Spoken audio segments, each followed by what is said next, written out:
Vlog time! Man, it's a beautiful Friday afternoon in Vancouver right now. The sun is shining. Not the only thing shining though, because there's a lot of shining going on as far as Echelon Fighter Management is concerned. Last time I talked to you guys, we were just getting things off the ground. I was happy to, say the paperwork was done, this thing's official. I just watched a squirrel chase a crow across a roof across the road. That's totally off topic, but there's fights going on everywhere, on rooftops, and most importantly, a lot in the Lower Mainland and out in Alberta. And we got some guys now that are going to be featured, and tonight, I have the opportunity to go and meet with a couple of guys I'm very interested in making official parts of Echelon Fighter Management. That takes the number to 7. So far we got Daniel Swain as a new addition. He's a 3-0 guy coming out of Washington State. Trains up here in Burnaby. The kid's 3-0, 3 first-round finishes, 145 pounds. Undefeated wrestling record when he won the national championship. He was 7-0 as an amateur. This kid's going to kill it. Look out for Daniel Swain. Also, Dan Ring's going to be in action. Double Dan set up for you there. AFC going down in June 16th or something to that effect, I believe.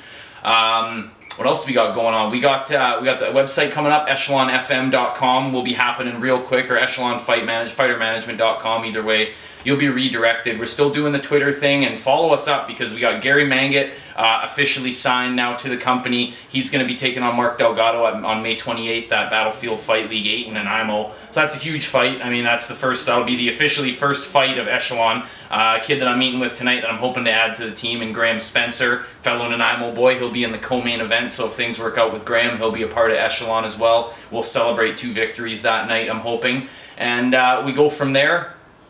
We got Bastien Houveniers at Dynamic right now. He's just kind of taking it easy. He's in between fights right now. Either way, at 9-3, he's ready to really step in and kind of get this career going again. His last fight, of course, was nixed out at Battlefield 7 with some weight issues with his opponent. Whatever. He's recharged. He's refueled. And, if there wasn't a little something funny going on in Vernon because the guy can't fight there, long story, he won't be involved in Battlefield 10 in Vernon. Doesn't matter, he'll be back at it real quick. The guy took on Robert Drysdale out in the AFC, and sometimes guys learn more from a loss than a win. Boss has told me that's exactly what it's done for him. It's rekindled him, and he's ready to see what he can get going. And now, as far as Cajun is concerned, MFC 31. MFC 30 came a little quick. He is back to full training, shoulders all healed up. He looks great. Guy's excited. He's ready to go. We don't know who the opponent is, but we have unofficially been told that it is a #1 contender fight. So if you're a fan of Raging Cajun Johnson, and who isn't, you're going to see Raging probably fighting his way into a title shot very soon. Hopefully, MFC 31 probably looking at late summertime for that. So that's what's going on with him. As far as Echelon is concerned in itself, though, we're looking to host an EFM Fighters Summit during the weekend of May 28th. That'll be in Nanaimo. If tonight goes well, like I said, we'll have 7 guys currently signed and doing a deal with us. We'll have those guys there, at which point you'll know the next step. We're looking for fights for these guys all over the world right now. I got my feelers out in Japan a little bit. Some of the guys over with Dream. So I mean that's. Excuse me, there's they do different weights as far as Grand Prix are concerned. They're doing shows very, very regularly. May 29th is their next show. Won't have anybody on that card, but definitely watching that to kind of see what the lower weight classes entail. As I said, Graham and Daniel Swain both at 145, so what the future holds for them will be interesting. The mixed martial arts industry here in Vancouver, I've been watching it a lot lately. Of course, I'm involved with the radio and whatnot too. It's getting really, really frustrating to keep up on a lot of the things going on around town here, and I think it's because things are getting a little bit too much widespread. And when I say that, what I mean is we have new promotions popping up, and there's nothing at all wrong with that, but on the whole, as a lover of mixed martial arts in this city, there has to be a way to get this thing figured out where we can find who the best really is that's in, the Lower Mainland. You have new promotions spouting up, which that's great. Everybody needs to fight, but we need to find a way to put on a co-promoted event. This has nothing to do with Echelon. This is just a rant for a minute. Because as a fan, it's annoying to have to go through 4 different shows and look at who won here and there and then try to put your own list together of who the best guy really would be. Of course, the amateur ranks right now are crazy around here. We got so many good guys coming up, and girls too. No shortage of the ladies. We got to see firsthand in the first women's fight in Battlefield, Rachel Suarez got a big win out of Impact in Nanaimo. She seems to be well on her way to finding herself into a career. I mean, Sarah Kaufman in Victoria. There's a lot of MMA for the ladies going on. you know, on the island in the Lower Mainland. We need to get one promotion, not even one promotion. We need to get promotions together to do one show a year. You know, K1 and Dream do the Dynamite thing for Japan. Who's the best in Japan? You find out on New Year's Eve. You need to find out the same around here. As an agent, it's frustrating because I don't know if one guy wants to do a fight with one show, doesn't want to do a fight with another show. Who's he going to fight? No, he's not going to fight. He won't sponsor certain guys. Certain people won't sponsor certain guys from certain promotions. They don't think they're fighting in the best promotion. The bottom line is, whoever is the best fighter needs to just prove that they're the fucking best fighter. And they need to step it up. We need to get this thing going. And as far as the pro ranks go, the AFC and Battlefield are doing it real nice right now. You got Caleb Starnes as the champ down in Victoria.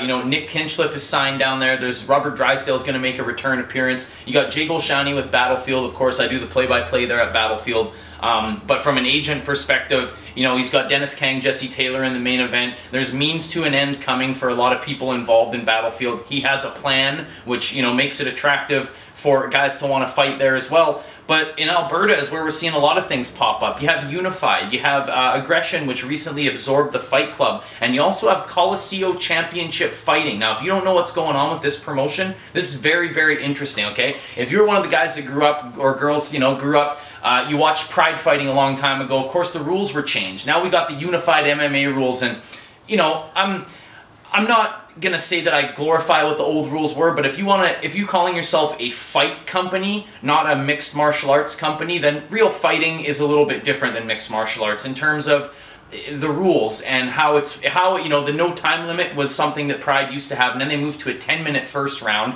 and I love the 10-minute first round because it's an endurance race. Coliseo uses a 10-minute first round. They're also going to be using the 5-rope ring, the yellow card system, no elbow strikes. However, stomps and soccer kicks are legal. So you're looking back to the Shogun Vanderlei days, and he's going to recreate this complete with Len Hart doing all the introductions. And off the top, Shibata, I believe, is the gentleman that used to referee over in Japan. He's going to be brought over as well. So you may see some Echelon guys going out there to fight because, you know, as somebody in the biz now, I'll tell you that the paychecks seem like they're going to be okay from this company, and they seem to be putting on something that, along with the provincial government, you know, may last more than one show, which I know I'd like to see. It's a little bit of a different taste, and, you know, for anybody asking how can they legally do that, I'm not the guy to ask. You know, call somebody in the government. I won't tell you how it's done. All I know is that it is done.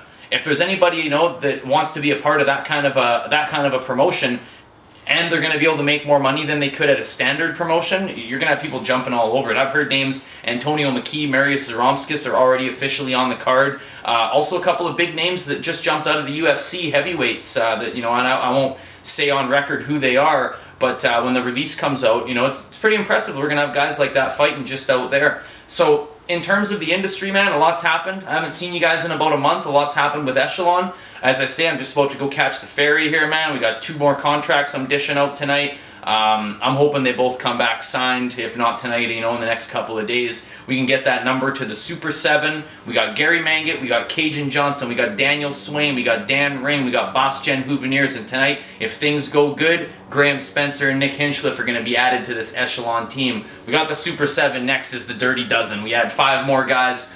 We stick to 12 and we ride this thing out through the end of 2011, man. We're going to Japan, we're going to, you know, the United States for sure, and all throughout Canada. So if you're a promoter and you happen to be catching this, hey, hit me up anytime, echelonfm@gmail.com, because I got guys that want to fight, and if you're a fighter out there and you're looking for representation, you know, it's not a revolving door of I'm taking applications and as long as you've been inside a cage, I'll take you. But if you really are hungry and you want to make it to that next level, show me why. Maybe we make something happen. For now, I got a Friday afternoon I got to deal with, man. It's beautiful outside right now. We're in Vancouver, BC. I've been waiting for this summertime weather to come. This bullshit rain that we've been dealing with for like the last 3 weeks, man. But like I said, nothing raining on this parade. Echelon Fighter Management, echelonfm.com coming soon. Check that out for sure. Follow us on Twitter as well, Echelon FM. Check out the Facebook page. You know, we're hookers as far as social media is concerned. We put ourselves out there for little to no profit. Check that out. We are making profits on fights and sponsorships. Echelon FM, I'm out of here. Darcy McBride, take care.